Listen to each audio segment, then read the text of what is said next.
Now when we've created the first file in our project, we can add this project to version control system. So I'll click this link, version control, and select create Git repository link. I'll select the top level directory for this project. It's Python Learned Lessons. Click OK, and I'll get this error, cannot run Git. Git is not installed. So you can install it either with this link, download and install, or you can go to Git website, download it, and install it separately.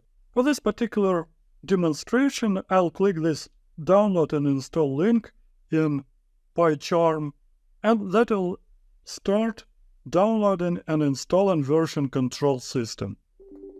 I'll allow this app to make changes to this device, click yes, and when it is done, we can click version control again and create Git repository again, select the directory we want to create repository for, click OK. Now you can notice that this master Git branch appeared in the upper ribbon of this PyCharm application, so we can click it and we can select commit. That will allow us to add a command here, for instance, initial commit, and we can select commit or commit and push. Let's select commit and push. We cannot do this, as you can see, select files to commit. So we need to select files we want to commit. This one, and it's enough for now. Again, let's click commit and push, and we'll get this window, Git username is not defined. So I'll add my name and I'll add my email and click set and commit. Now we'll get this window where we have to define our remote repository. So I'll click master and I'll click this define remote link.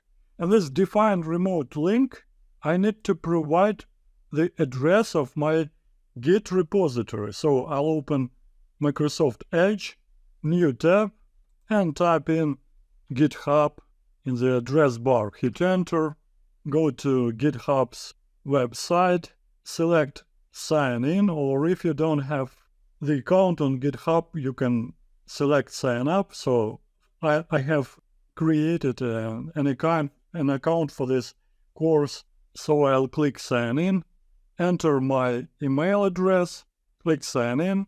Now you can create repository or import repository.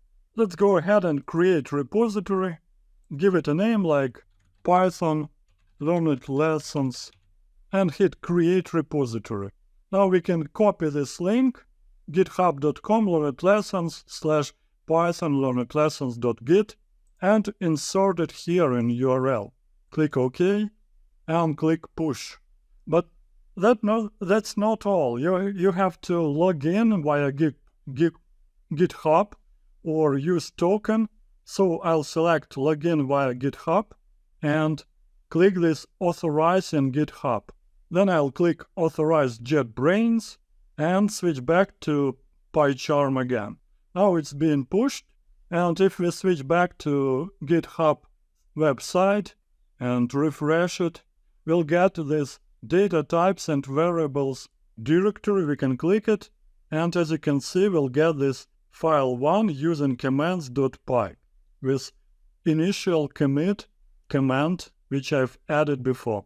So if I click this file, it'll be empty, of course, because we haven't added anything yet. So that'll finish up this demonstration. Next up will be adding lines to this using commands.py file, and we'll be talking about using commands.